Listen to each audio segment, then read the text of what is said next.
Boa tarde. A apresentação vai ser em inglês, mas como nós temos uma audiência prioritariamente em português, eu vou apresentar os dois palestrantes. O Alessandro é doutorando na Universidade de Malta, a professora Silvia é da Universidade de Palermo, e eles vão apresentar um projeto sobre reaproveitamento das estradas de ferro da Sicília, e nossa participação é porque nós temos semelhança com as características da Sicília aqui na estrada construída entre São Paulo e Rio, na mesma época que lá. Ok? Então, primeiro apresento o Alessandro e depois a Silvia, e nós abrimos para alguma pergunta e eu faço a tradução para eles na medida do necessário. O Alessandro está sem câmera, deu algum problema, então ele vai apresentar sem vocês conhecerem o Alessandro. Okay, thank you, Professor Ferreira, and apologies for me not speaking Portuguese. I'm here in my capacity, as he said, as a doctoral student at the University of Malta, and this is the first part of a two-part contribution on the subject of retrofitting abandoned railway lines in Italy, in Europe, and elsewhere. So here we go. My first part is going to deal with a part of my doctoral dissertation. My doctoral dissertation is on British Sicily as a case study in first globalization. So I'm trying to use railways as a guide fossil for informal empire, and I'll explain what I mean by informal empire further in the presentation. In the second part of this contribution, we will have Professor Penisi, who's an associate professor of engineering at the University of Malta, talk about the past, the present, and the future of buildings, infrastructures in the Sicilian railway lines. So what is the origin of this overall project? The origin of the project is completely contingent. It's accidental. A while ago, the mayor of Palermo, the city I'm talking from, asked all the cultural associations in Palermo and around Palermo to take part in the candidature for Palermo to become the next European capital cultural capital, yes. And Palermo, just like Taubaté, has a very colorful history, and one that was influenced by many people from around the world. So here you see a bit of the regional cultural palimpsest. You can see how Palermo and the rest of the surrounding region, Sicily, was essentially influenced by as many as 23 foreign people that came to Sicily and sort of ruled the island for the last 3 millennia. When we archaeologists look at time and space, we do so mostly from a sectional point of view. So we look at history and at the material culture of each civilization from prehistory to the contemporary age. And as I was trying to make an original contribution to the bid for Palermo to become the next European capital of culture, I noticed that there might have been a layer missing in the cultural palimpsest. And this layer was right on top where the glazing of the cake is, because it was something that was missing from the data in recent history. What do I mean by that? I thought there was a layer missing from the cake because when I was looking at the basic units of research, I was looking at the places and at the people and at the events in a certain part of the regional history from 1713 to 1936, there was a big divergence between what the authorities believe and what I, as an individual researcher, believe on the basis of previous research and unpublished research.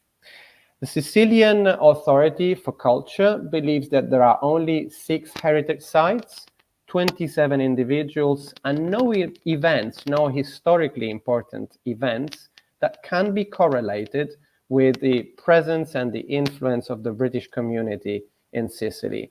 Whereas it didn't take long for me to understand that there are as many as 500, almost 500 heritage sites, more than 20,000 individuals, and thousands of minor and major events that they contributed to.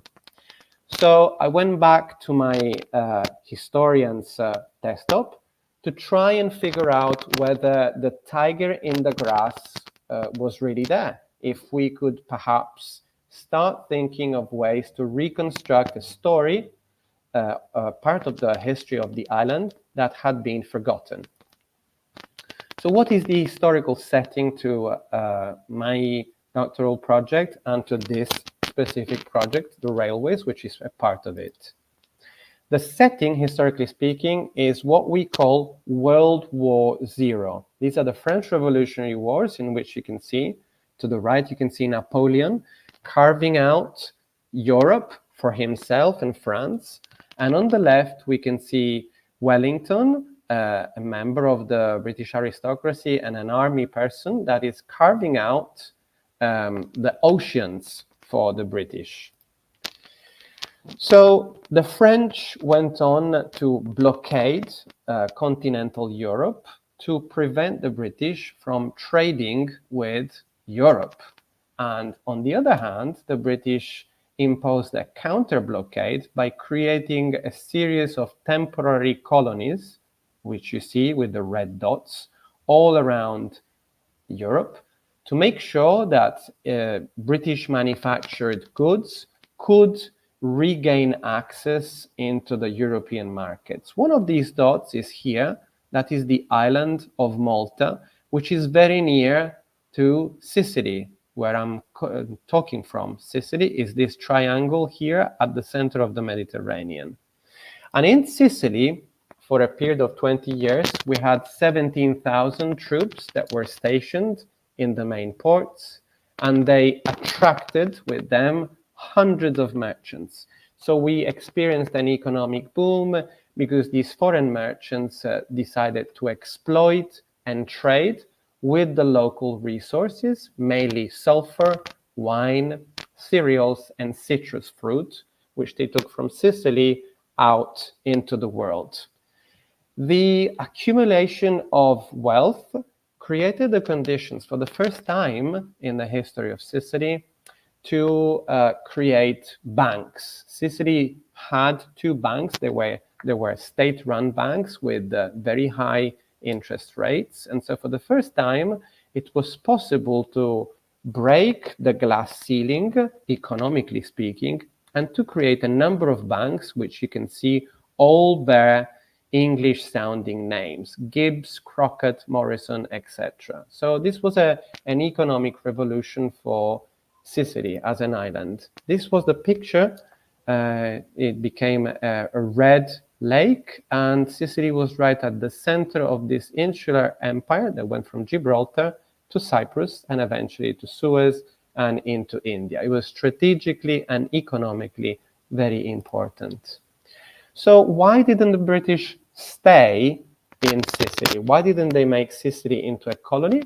Well, it was part of their bluff, because when the end of the wars came, the British Secretary of State, Castlereagh, played a bluff, and he told the other powers, Russia, Prussia, Austria, and France, that Britain wouldn't sacrifice the peace of Europe for the sake of keeping Sicily.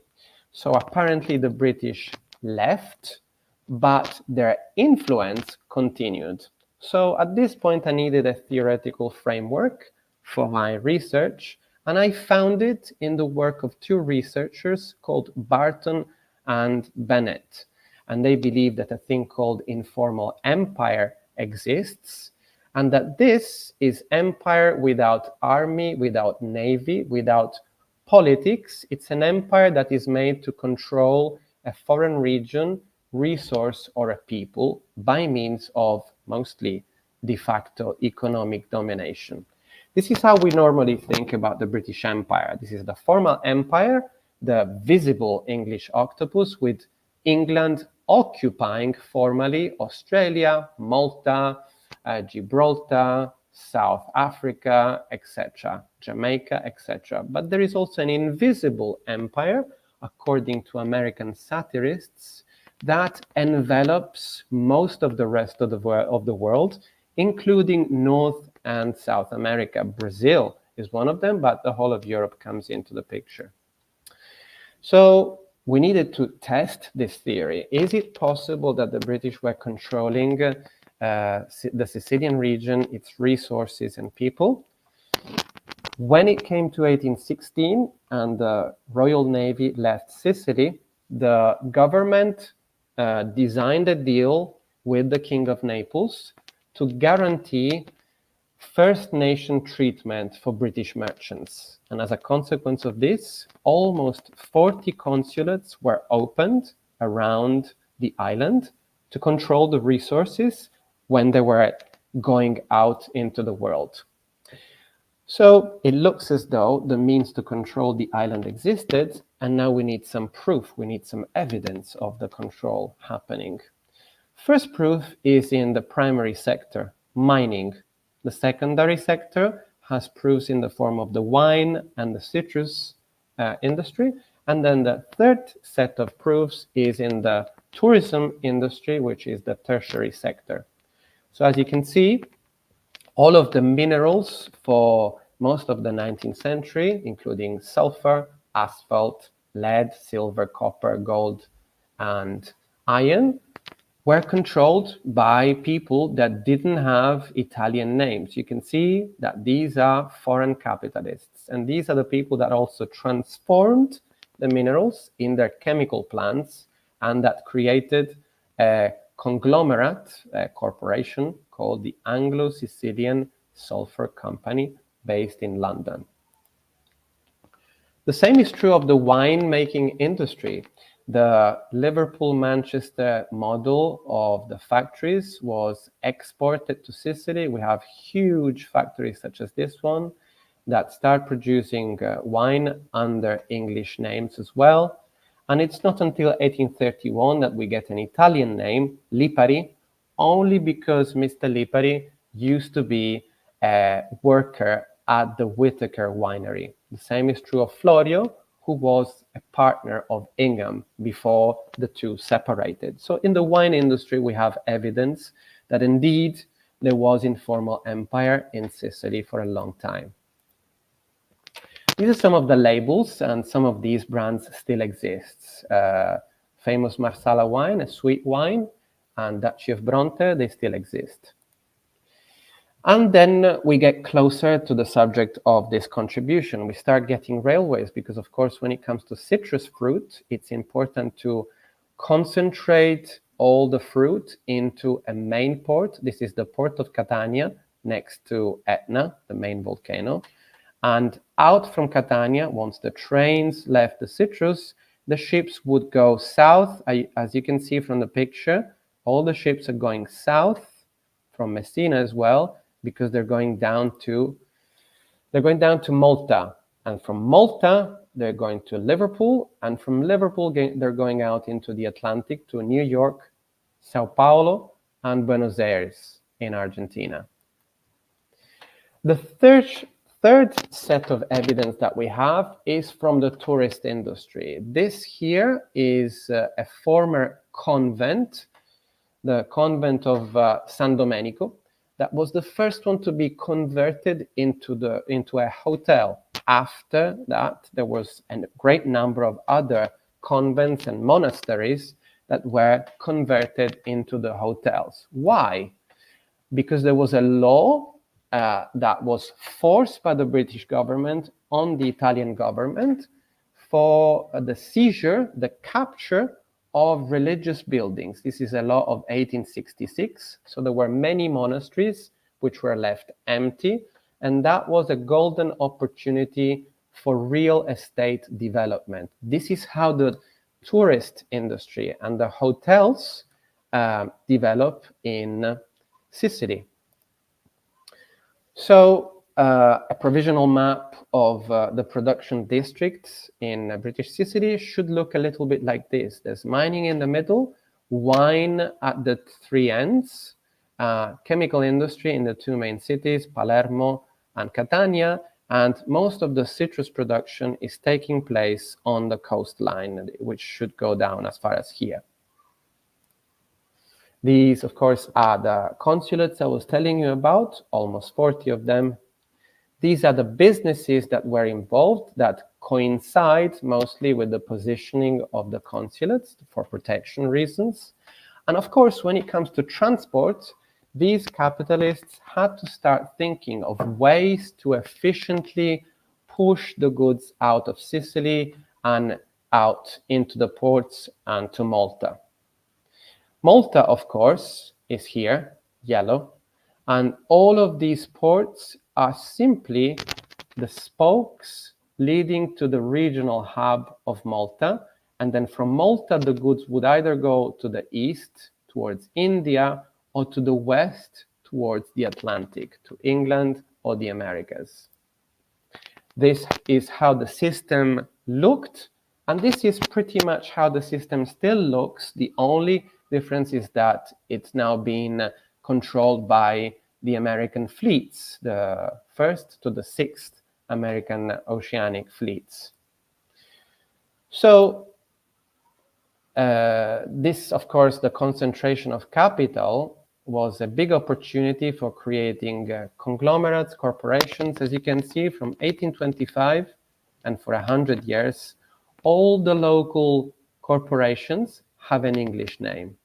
These are corporations that are market-driven during the first and the second revolution, and then something happens when the Italian government is at the head of a nascent power. The Italian government decides to nationalize all of these industries and to turn them into consorzi, or into enti, which is the Italian term for public body. So this is Ente Nazionale Industrie Turistiche. This would have been the public body responsible for the tourist industry. And it wasn't always a success because state-driven industry is not always successful. This is what happened to the sulfur industry. It skyrocketed for 100 years, leading Sicily to have a virtual monopoly of sulfur production. Almost all the sulfur in the world was produced in Sicily until the end of the 19th century. But then, after the Anglo-Sicilian Sulfur Company was nationalized and made into a consortio, the curve slowly goes down until sulfur production dies, and all the mines are closed between the 1970s and the 1980s. So this is not a story of industrial success. This is what happened to industry. It's interesting to see how the industrialization rates of the provincial of the provinces in Sicily is comparable to that of the north of Italy until 1901, because, as I said, the Italian state, decides to concentrate capital and industry in the northwest, and no industry is left in the south. What is the consequence of this? The consequence is that the railways soon became useless, and they were abandoned in the whole of the south of Italy and in Sicily. But interestingly, because there was such industrial concentration before then in the south of Italy, strangely enough, we see that migration is not a big issue at the end of the 19th century in the south. It only becomes a big problem from the First World War, when the government has forced all of the industry in the north, and people have to go and look for jobs elsewhere, in America, in Brazil, and in Argentina. This is where Sicilian emigrants go to. So let's have a look at first globalization through railways. The first person that deals with railways from Sicily is a man called Benjamin Ingham. Benjamin Ingham made a fortune by reinvesting his wine and sulfur profits across the Atlantic. And he started investing in the canal system of the Great Lakes in America. And when he was satisfied with that, he started investing in American railways. So slowly, just by staying in Palermo, he never traveled to America. He became the first shareholder in the New York Central Railroad, connecting New York to Chicago. And after that, in the middle of the 19th century, he also became the first foreign investor in the US economy, all done from Sicily, apparently a very depressed economy. Not so in reality. Well, this is a story that is shared on both sides of the world. It's a story that is true in Sicily, but it's a story that's true apparently in Brazil as well, if we are to believe the words of Sérgio Teixeira, who complained with the British Prime Minister in these terms. He said that the commerce between the two countries, Brazil and England, is carried on with English capital, ships, and companies, and that the profits, the interest, and the payments for insurance and the dividends all go into the pockets of Englishmen. And Sérgio Teixeira was basically the ambassador of Brazil to the United Kingdom in the mid-19th century. So similar things were happening in Sicily and Brazil, which is interesting. The second globalist that has to do with railways in Sicily is the man that was able to build 1,200 kilometers of railways on the island by creating three companies: the Sicilian Railways Company, the Società Siciliana di Lavori Pubblici, and then by having shares into a locomotive company. So here you have it, the Sicilian Railways Company Limited, and all the shareholders, one only is Italian, the rest, again, are foreign capitalists.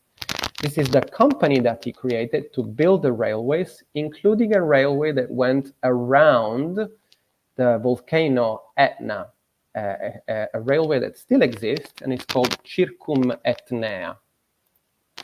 And these are the locomotors that he had built. This is the same company, James Kitson and Company, that made the locomotors for the first railway line in the world, the Manchester-Liverpool line, and asked them to create bespoke models, customized models, one with his name and another one with the name of the city he lived in, Catania. So the look of the past is like this. This were the stations and the people that worked at them and the lines.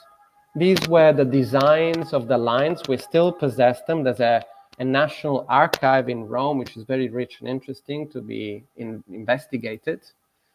And funnily enough, this truly is the past of our present. I was born in 1978, and I only recently learned that in that year, 1978, there were still steam locomotives running in the Sicilian railway system, like this one in the town of Sciacca.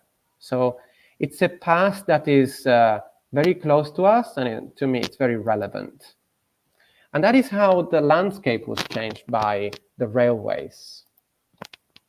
So why do we have a demise of the railways? Why were they abandoned? This is the current state of the railways. As I told you, they were all abandoned because the sulfur industry died and because the industry in the north of Italy, the car manufacturing industry, encouraged the mass motorization of the population. So the railway lines were no longer relevant from the 1950s on. And these had the archeo stations look in the countryside. The rails and no rails. So we have some dirt paths. What are we going to do with these railway lines? Are we just going to let them become the driest dust that blows, like Mortimer Wheeler famously used to say? Are they going to become dead archaeology, which is useless in the present and in the future? What is the present of these railways? Well, there's extensive specialist literature that deals with the Mediterranean and with the local railway lines and the locomotors, and that's all very interesting. There is even a board game, quite a famous one, called 1849, that makes it possible for you to become a railway financier, build the lines and the stations, and play around the idea of becoming a railway baron. You can, if you come to Sicily, go on a biking holiday using only part of the X railways. So if you come and take this holiday, you can spend 80 kilometers of your holiday on the X railways. But of course, as I mentioned, there are 1,200 kilometers of X railways that need to be developed. So what is the future for the abandoned railways? I think a future needs to be thought, because globally the railways were responsible for the invention of the present. The speed and the velocity of railways was unprecedented and put horses out of work. From 1824, and it's now 200 years, we have traveled at a speed that no animal traction can keep up with. So they are basically the vehicles of the present. But railways are also important in the present of Italy and of rural Italy, because as you might know, Italy is experiencing a demographic emergency. The population, for the first time, is declining. And so that is true of Italy as a country, as a whole. There are more deaths than births. So I advise towns in the rural part of Sicily, and I've tried to think if there is a correlation between declining population and what happened around the towns. It's interesting that the corn crisis, didn't have an effect, nor did the phylloxera crisis on agriculture. Not even the sulfur crisis had a demographic effect. In fact, the town of Castronovo, which is the sample town I'm using, only declined in population very steeply when the railway station was closed and the town was no longer accessible. It wasn't accessible for 20 years until the national road was built, and since the population has been going down. This is the similar phenomenon to the one I was talking about with Professor Ferreira of the Pueblos Muertos in inland Brazil. It is also interesting to see that while in Italy as a country, the decline is now structural, in Castronovo as a sample country, as a sample town, it only takes a little bit of local stimulus in the policies to mitigate the effect of negative demographics. So there is hope that with a little bit of stimulus, the situation can be reversed. But time is ticking, and I work in Castronovo as an advisor to the mayor, and I can see that in the same period of time, Castronovo has lost 4% of its young people. The human capital is declining. We need to be fast.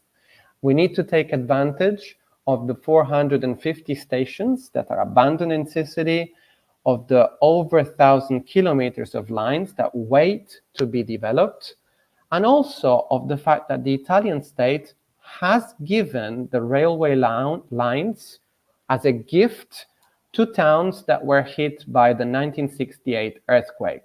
So it's a lot easier to speak to towns in terms of planning and development than it is to talk to the central government in Rome. There's a big opportunity, and stations and lines should be viewed as a valuable asset. That is my opinion. It should be viewed as a viable and a useful asset, especially in these days, because urban tourism is pushing people out of cities looking for sustainable opportunities in rural areas. There is the famous tourist trap problem now in Italy. And a paradigmatic example is that of Taormina. Taormina is the main tourist city in Sicily. And Taormina has seen a dramatic increase of tourists all through its life cycle until the 1970s, after which a decline has become visible, even more so with the COVID pandemic. Taormina hasn't been able to think itself in terms of an updated premium destination.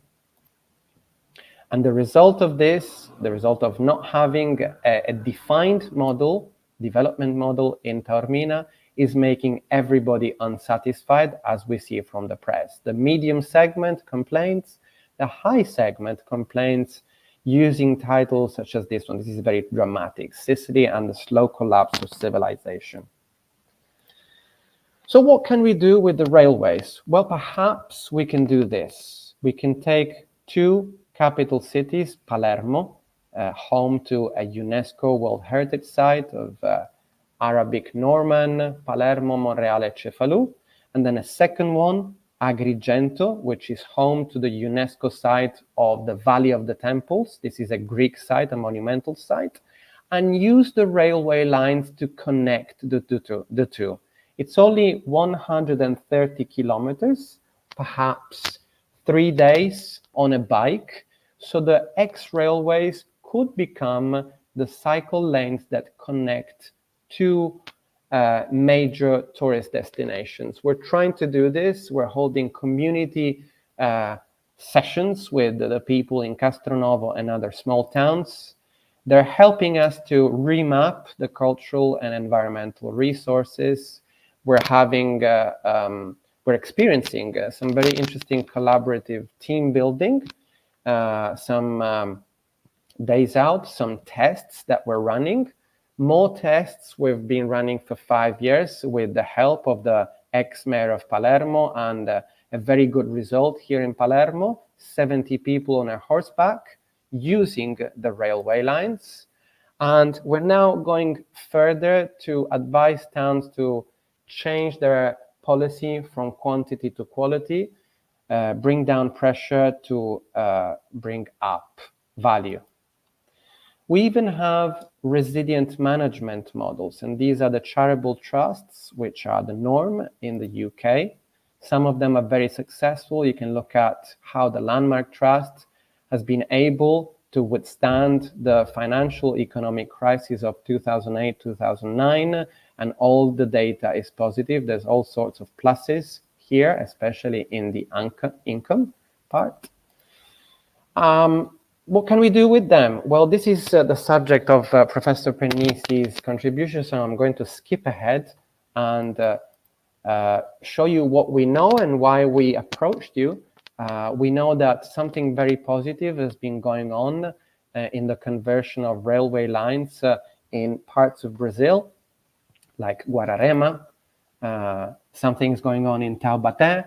As I understand, the old railway station is being renovated and it will be ready in 2026, 2 years from now. Kiririm as well has got a beautiful mirador here, and there's a lot of enthusiasm from people using the train stations. And similar things are happening in Italy. So we now have a system of ciclostrade, cycle roads that stretch most of the Italian peninsula. So what is next? We have a series of opportunities. Professor Pennisi and I co-wrote a project proposal for a pilot using an opportunity called Eurostart. And we've gathered letters of interest from Professor Ferreira, from King's College London, from the Polytechnic University of Valencia, as far as research goes, but also from a group of local development agencies in England, in Cyprus, in Malta, and in Italy. And the government is also interested because the Department for Cohesion Politics is looking to the project with interest. A second opportunity would be a number of European funded projects like the Interreg Next Med, which looks at opportunities of sustainable development in the European, African, Mediterranean countries, 16 countries. There is a priority too that fosters greener Mediterranean actions, and the retrofitting of railways would fit all the objectives in this list. So it's good, and it's also useful because it's an easily replicatable project. It's easily replicated because there is vast literature on all the regions that are eligible for funding. Then, of course, the Italian Foreign Ministry has just published a call for collaboration between Italian and Brazilian universities. This, I think, has a deadline which is very close, 27th or 28th of October. I was in Bologna earlier this month, and I learned that FAPESP, the foundation that funds all the universities in Sao Paulo state, is going to publish a call sometime later in the next year. And they're going to look for projects that catalyze cooperation in these fields. Culture, heritage, I think would be good, agro-foods, and I think that we could think of adapting the project to also fit the other two topics. Technology and health could be part of the project. Finally, the last opportunity is to design a joint PhD, transnational planning and development PhD, that uses the funds of the Italian strategies for internal areas in view of mitigating demographic marginality. If we do a doctoral program on this part of Sicily, then the towns will be able to fund it. And it would be interesting to see how we can use the Brazilian example to do something as good in Italy. So even if the road is very steep ahead of us, I think that we can make it. In the words of Walt Disney, all it takes is a little bit of courage to pursue our dreams. This is the end of my presentation, and I would like to thank Professor Herrera, Professor Bussolotti, Garcia, Santos, Da Costa, and Pescinelli for your hospitality. Thank you very much. Thank you. Obrigado, Alessandro. Façamos ouvir a professora Silvia e depois eu abro para alguma pergunta que alguém tenha dúvida sobre a apresentação. Buonasera, ringrazio anch'io per questa opportunità. Io parlerò in italiano, visto che mi è stato detto che viene ben compreso. Condivido la mia presentazione.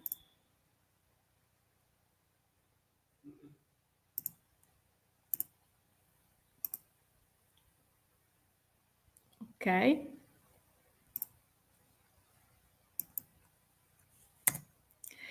Io sono un ingegnere edile, quindi vi parlerò un po' più tecnicamente, ma non troppo, delle ferrovie, quello che resta delle ferrovie e degli edifici di supporto alle linee ferrate.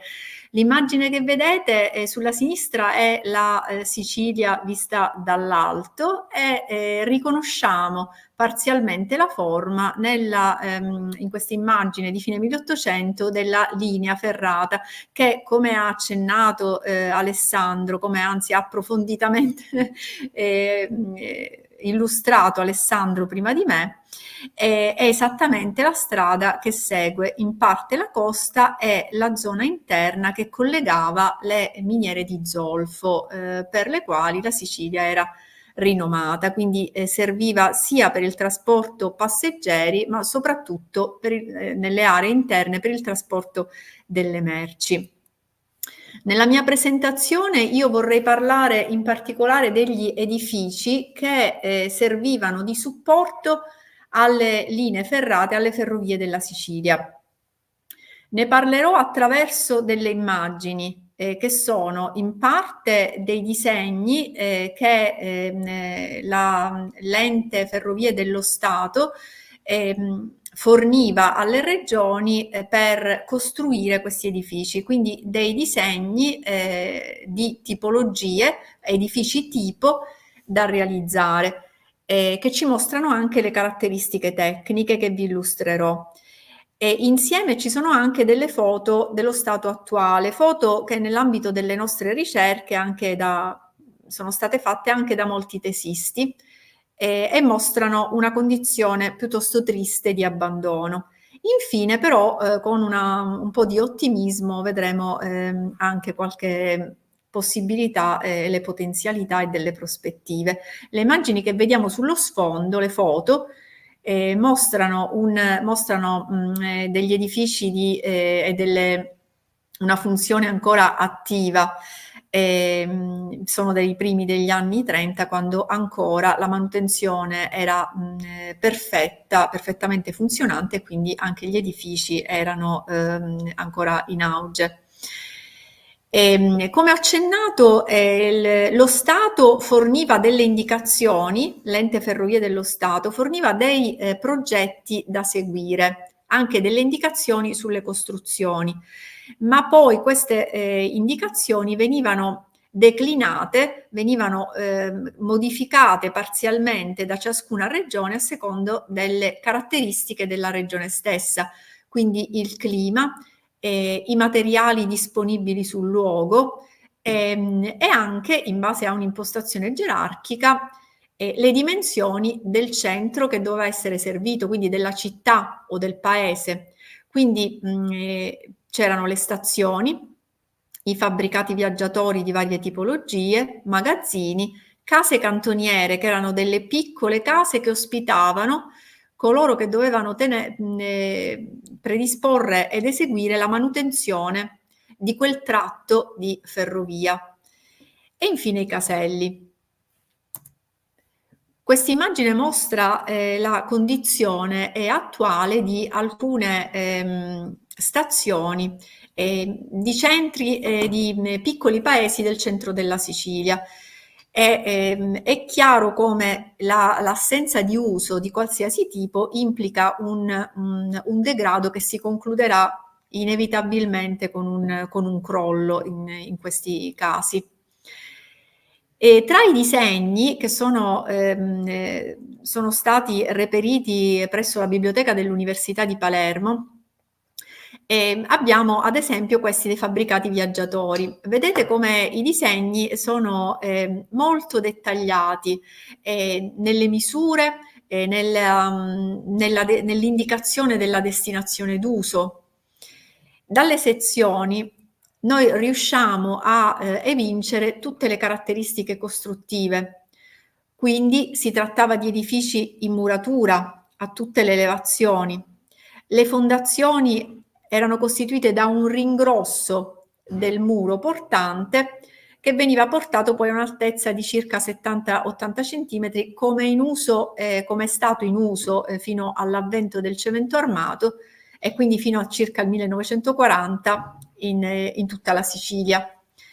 Vediamo come c'è una particolare attenzione al solaio di piano terra con un vespaio e alla costruzione di un'intercapedine che proteggano la costruzione dall'umidità. I terreni sono qui da noi particolarmente umidi e che trattengono l'umidità, quindi l'umidità ascendente è uno dei problemi principali dei nostri edifici. Vediamo come anche le scale, oltre che i solai, erano in legno. Non sempre era così, adesso vedremo alcune foto in cui ci sono alcune varianti. E la copertura era una copertura in legno, non spingente, con capriate, e poi le tegole o i tradizionali coppi in argilla, che è un materiale facilmente reperibile in Sicilia e con il quale tradizionalmente si completano le coperture. Qui vediamo una foto di un casello che si è mantenuto in discrete condizioni e si nota la copertura lignea nella sua struttura e i coppi. Si chiamano coppi, sono questi elementi in argilla.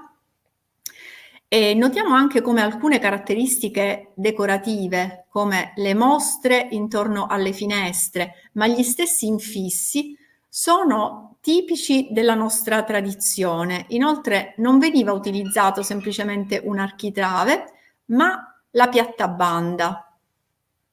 Non è un arco, non è un architrave molto utilizzato nella nostra regione.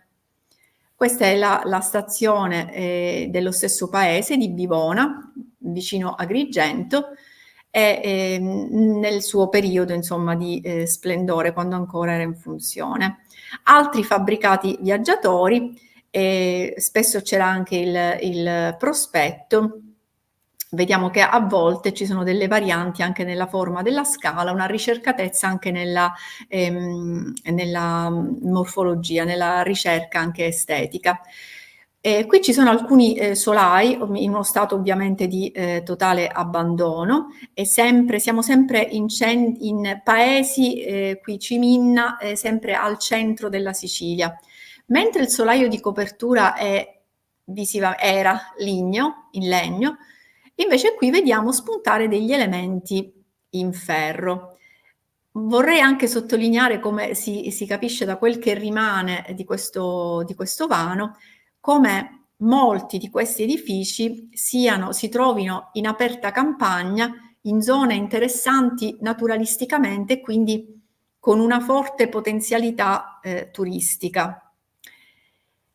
Qui un altro solaio nel fabbricato di un centro godrano, la stazione di un piccolo paese della Sicilia, dove vediamo un profilato. Questi venivano utilizzati come leggiamo dall'indicazione del disegno che fornivano le ferrovie dello Stato, rotaie che si possono sostituire al ferro a doppio T. Quindi le rotaie venivano utilizzate sia per i binari che pure al posto dei profilati in ferro. Questo consentiva di avere un risparmio anche nel trasporto e quindi era molto diffuso, quest'uso era molto diffuso. Qui ho inserito questo particolare perché denotava come appunto ci fosse una cura anche nell'estetica, oltre che nella funzionalità, vediamo qui la gronda, anche degli edifici pubblici, anche di piccoli fabbricati, come ad esempio erano le case cantoniere, che erano dei piccoli fabbricati dove poteva vivere una, come in questo caso, o più famiglie, che dovevano prestare la manutenzione al tratto di strada ferrata. Anche qui vediamo il solaio ligneo e il piccolo forno. E qui vediamo una casa cantoniera con una seconda elevazione. Stavolta, vedete, c'è una costruzione tipicamente siciliana che è una volta portante in pietra a reggere la scala. E questi sono gli interni che mostrano come un tempo dovevano essere molto accoglienti, attualmente sono per lo più abbandonati. E da questa immagine si nota anche come il luogo dove spesso sorgevano questi edifici, visto che la ferrovia correva lungo la costa, si trovano oggi in luoghi particolarmente belli e interessanti, in questo caso sul mare. Anche questo è sul mare, pressoché distrutto. Questa è la casa cantoniera doppia, cioè per 2 famiglie. Quindi queste 2 famiglie, ciascuna delle quali aveva il suo forno. Questa è la foto di un forno così come è rimasto. Infine le rimesse per le locomotive. Notiamo come a volte c'erano degli interi complessi con le rimesse, i fabbricati viaggiatori, le stazioni, quindi potrebbero costituire costituiscono una ricchezza, potrebbero costituirne una non soltanto storico-architettonica, ma una ricchezza in senso di patrimonio e per il turismo. Questa immagine mostra la classica recinzione che per noi vuol dire ferrovia, perché venivano utilizzate esclusivamente per questo, e come questa sia diventata poi negli anni una recinzione per una famiglia e per il suo bestiame, quindi delle meraviglie architettoniche e storiche che purtroppo hanno o stanno comunque perdendo la loro identità. Questa immagine non mostra ferrovie, ma percorsi, perché le due cose si possono e si devono integrare. Come ha già detto anche il dottor Russell che mi ha preceduta, noi abbiamo un clima e una natura che viene molto apprezzata e spesso coraggiosi turisti in bici o a piedi si avventurano in queste strade che purtroppo non sono soggette a manutenzione. Sono tante e sono dei percorsi che potrebbero essere decisamente valorizzati. Allora, quali potrebbero essere le potenzialità? Io ho individuato due strade che però ne aprono tantissime altre: collaborazioni internazionali, enti locali, necessariamente anche gli enti locali. Il dottor Russell ne ha già parlato abbondantemente, cito soltanto alcune possibilità. Le basi sono sempre il dottorato, costituite dal dottorato di ricerca, che è la base della ricerca, che poi sarà ampliata, ovviamente approfondita.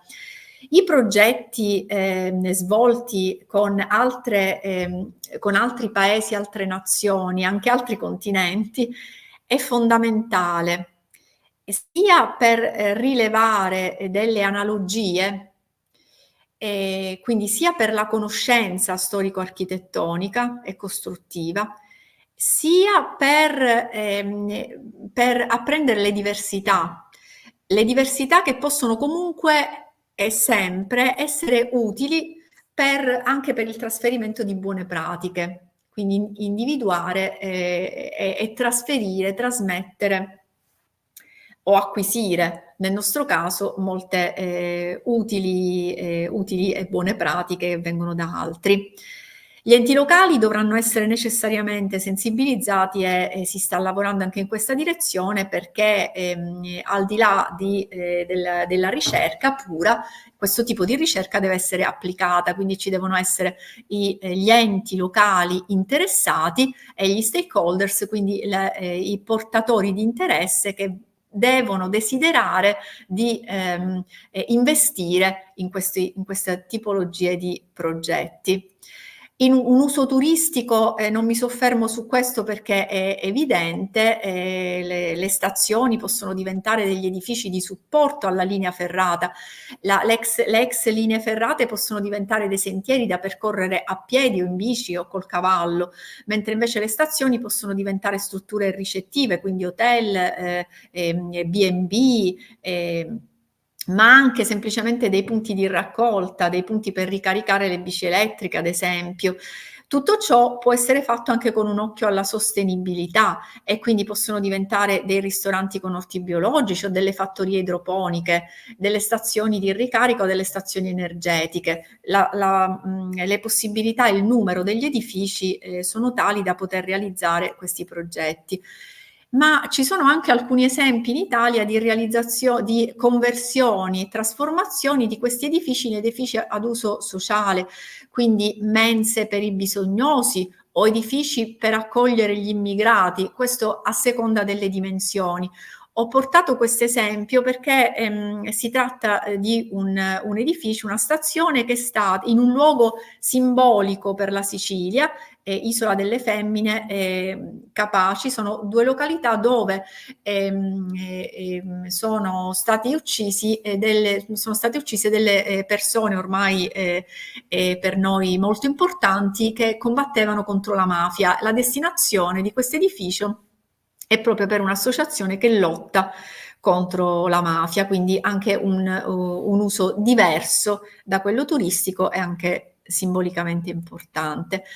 Infine, anche se queste immagini sono sfocate, anche se penso che mostrino un po' il senso delle nostre presentazioni, voglio concludere con una citazione che è anche una promessa, una prospettiva, una speranza. O futuro pertence a chi acredita na bellezza dos seus sonhos. Grazie.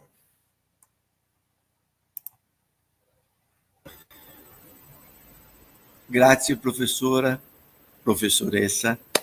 È stata muito buona. Qualquer parola che qualcuno non ha capito, posso fare la explicazione. Penso che possiamo aprire la presentazione anche con Alexandro, perché già ho soluto il problema della câmera. E vediamo se qualcuno ha fatto una domanda. Non lo so come è fatto questa domanda. Ana, può aiutarmi?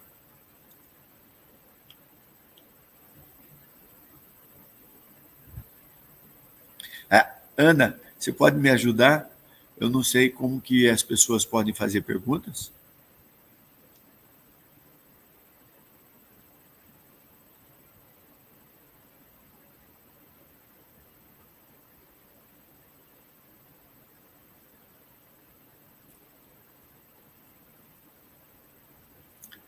E eu inicio. Alexandro e Silvia, perché Brasile è una referência di questo lavoro che hanno fatto e qual è la coincidência della strada della ferrovia della Sicilia e anche di Brasile. Faccia una spiegazione su questo. Può essere Alessandro o Silvia? Silvia, vuoi dire tu? Vado io? Sì. Ok. Azione, I don't know if it's better in English or in Italian for the audience. Può essere come volete. Okay, so the question is, what is the possible analogy between Brazilian railways and Italian railways? Right? Okay.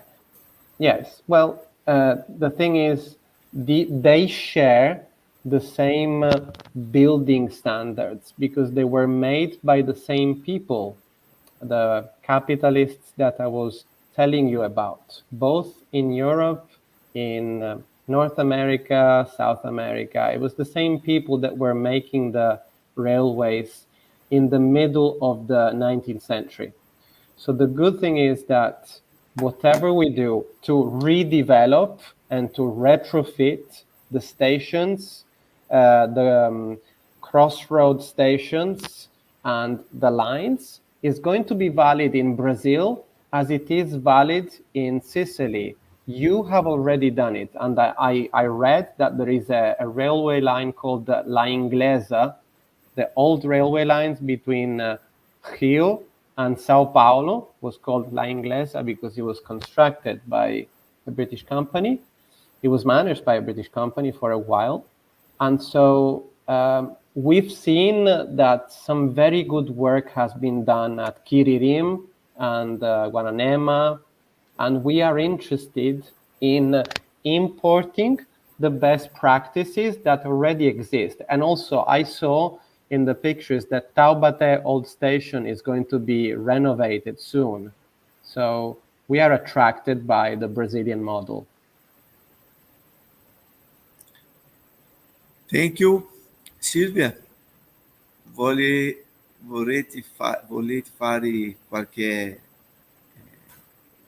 No, Alessandro ha già detto tutto, come ho accennato a quanto sia le analogie che le diversità possono comunque essere, sono uno stimolo forte, quindi sia dal punto di vista della storia, che poi la storia, come ci ha benissimo detto Alessandro, si intreccia, ma anche dal punto di vista costruttivo si possono studiare le analogie e le differenze e poi trovare delle soluzioni che in maniera differenziata ma possano essere adattabili ai vari contesti. Ok. Um mio estudante que me ha fatto una domanda no WhatsApp, ha fatto la domanda se há possibilità di fare um doutorato tra Universidade de Taubaté e Universidade de Palermo su questa attività che ha fatto questa presentazione. Perché qua abbiamo un dottorato di sviluppo regionale e que há uma coincidência de subjeto, de objeto, que pode ser interessante para o nosso estudante. Lui não ha potuto fare questa domanda nella presentazione, ma ha fatto per WhatsApp a me, ok? Si può fare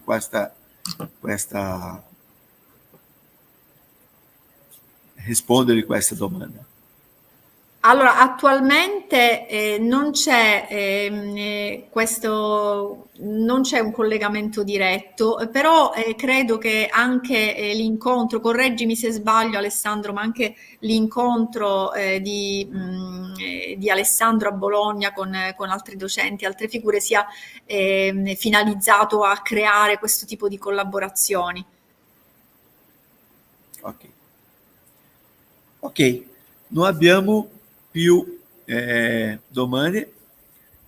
È un piacere sentire la vostra presentazione e aspettiamo che nuove opportunità abbiamo in futuro di tutto che possiamo fare insieme, ok? Senz'altro. Grazie Silvia, grazie Alessandro. Questa Grazie a voi. presentazione sarà disponibile nel YouTube. Appena abbiamo il link, io ti invio, Alessandro e Silvia, per ottenere, per fare uso di questa presentazione. E anche la organizzazione dell'evento farà l'invio di un certificato di questa attività. Ok? Grazie mille. Grazie. Grazie.